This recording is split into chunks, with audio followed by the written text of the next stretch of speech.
근데 일단은 제가 요즘 얘기 들어보니까 청년들이 취업이 안 된다고 하고 대학생들이 굉장히 힘들다고 하는데 정말 그런가요? 여러분들 체감하시는지 좀 궁금해요. 그럼요.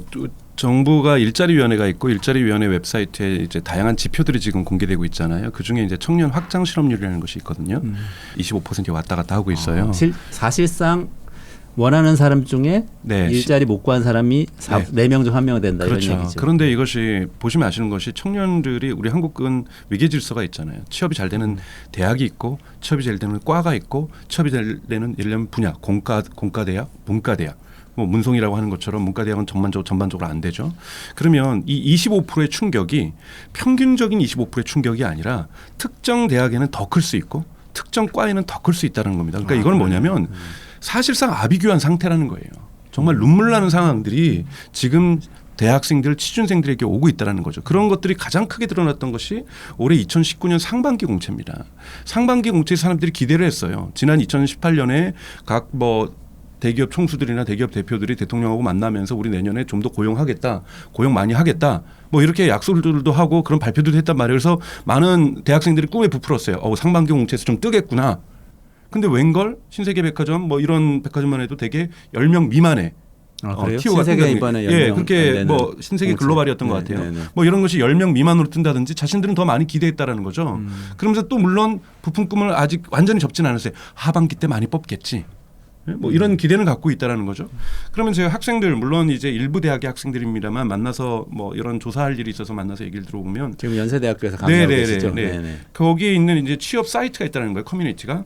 요즘은 취업 정보를 얻기 위해서 스터디 모임을 위해서는 잠깐 들어가지 거기 게시물 읽기 싫다라는 거 우울해진다라는 거예요. 심지어는 공대생들도 취업 안 된다고 막 쓰고 있다라는 거예요. 그러니까 그런 걸 보고 있으면 막 정신적인 압박들이 막 생기고 있다라는 거죠. 정말 취업이 특히 문과생들, 이과생들, 미과생들, 사회과학생들이 안 됐었는데 이제는 그것이 경영학과나 전통적으로 취업이 잘 됐던 공대로 조금씩 이전되고 있다라는 것. 이것이 지금 심각한 거고 이런 분들에게 뭐 예를 들자면 뭐 기술 일자리 때문에 기술대 진화 때문에 인공지능 때문에 일자리가 안 된다. 그것이 아니라 당장 취업하고 싶은 기업들은 있는데 기업에서 사람을 안 뽑는데 정말 따져보고 싶어야 될 것은 그것이 인공지능 때문에 나를 안 뽑는 건지 과연 그건 아니지 않을까 이런 생각이 들거든요.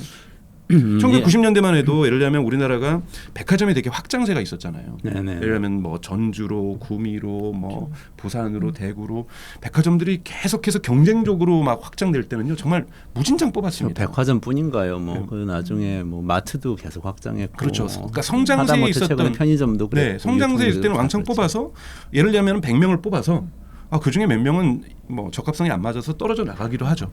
결국은 뭐 50명이 남을 수도 있고 30명이 남을 수도 있고 몇 년이 지나면 3년이 지나면 적은 수가 남는 걸 생각해서 여유 있게 뽑았단 말이에요. 그러다 보니까 대학 졸업 시즌에는 취업이라는 것이 그렇게 심각하지는 않았거든요. 거기서 이직이라든지 적성에 안 맞고 이런 문제가 있었는데 이제는 기업도 성장세가 멈추다 보니까 적게 뽑기도 하고 그리고 이제 그만둘 사람들까지 그 비용까지 부담하기 싫은 거죠.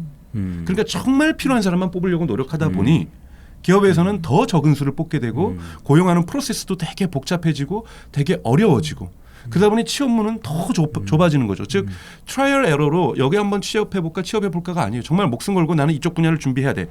그런데 과거에는 예를 들면 나는 제약회사를 들어가야지. 그럼 제약회사에 관련된 시장 연구도 하고 특히 문과생들 같은 경우에는 자기 주전공이 그쪽이 아니기 때문에 제약산업의 어떤 미래라든지 전망이라든지 현재 문제점도 스터디 모임 갖고 공부도 하면서 준비를 한단 말이에요. 그런데 거기 스터디 모임에서 제약회사 취업하기 위한 스터디 모임이 과거는 있었는데 이제는 거기서 달랑 몇 명 안 뽑으니 요것만 준비할 수 없는 거예요. 그럼 제약회사 준비해야 되는데. 준비하는 사람들, 유통회사 준비하는 사람들 여러 분야별로 준비하는 스터디 모임이 있었는데 이제는 종합 스터디 모임이 생겨서 다 같이 준비하는 거예요. 그러니까 공부에 대한 하중은 어마어마하게 커진 거죠. 근데 그거를 학교에서 가르쳐 주는 것도 아니고 그러니까 고통받기 시작하는 거죠. 근데 그런 것들이 그래도 취직이 풀렸다는 문제가 없는데 2005년, 6년, 7년하고 2002때하고 다르게 지금 사실 2017년, 18년, 19년 오면서 이 강도가 더욱더 심해지고 있다는 거죠.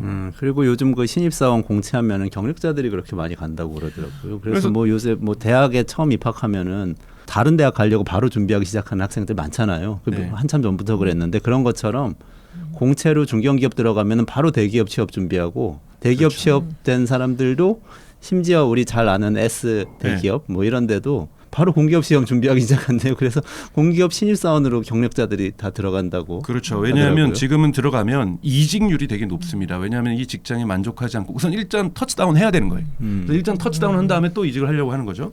예를 들자면 제가 이제 뭐 미디어 쪽에서 일을 많이 하다 보니까 방송사나 이런 데 신입사원 교육 같은 데 종종 가요. 근데 보면 분명히 제가 저 학생을 알아요. 제 수업을 들었기도 했었고 나름대로 큰 회사에 들어갔었어요. 근데 여기 공기업 방송사에 들어온 거죠. 그래서 너 여기 왜 들어왔냐? 여기 재미도 없을 텐데 그랬더니 안정적이잖아요. 저 거기서 3년 경력 쌓았어요. 그러니까 보니 그 공기업에 있는 미디어 회사 같은 경우는 신입사원 중에서 비경력자가 없는 거예요. 신입사원이 아니니. 그러니까 신입사원이 아닌 거예요. 대졸자 대학생들은 그럼 더 들어갈 구멍이 없는 거 아니에요? 그렇죠. 그러니까 뭐 저는 지금 뭐 예를 들면 제2모 방송사 신입사원 교육도 왔는데 아니 한 명도 예외 없이 경력자예요. 뭐 이런 상황이 벌어지고 어떤 스타트업을 방문하면 저기 인턴 정말 훌륭한 분도 오셨는데 그랬더니 자기도 물어봤다라는 거예요. 왜 우리 회사에 인턴으로 오셨냐고 그랬더니 다른 데 인턴 가기 위해서 인턴 경력이 필요해서 스타트업에서 인턴을 쌓고 대기업으로 인턴 간다라는 거예요. 그러니까 이런 말도 안 되는 상황들이 전개되면서 이 지금 청년들이 받는 고통이라는 것은 저는 상상을 초월하는 고통들이 지금 있다고 생각이 듭니다. 그러네요. 황세원 실장님도 뭐 이제 제조업 고용위기도 연구하고 하시는데요. 어떤 것 방금 얘기 들으면 생각이 나는 게 제가 90년대 말에 이제 그 대학에 들어가서 IMF 직후에 그 아비 교환을 경험을 했잖아요. 저희 선배들부터. 근데 그때도 정말 작년에는 뭐 100명 뽑던 기업이 한 명도 안 뽑고 이런 일들이 몇 년간 이어졌는데 근데 그때랑 지금이랑 느낌이 달라요.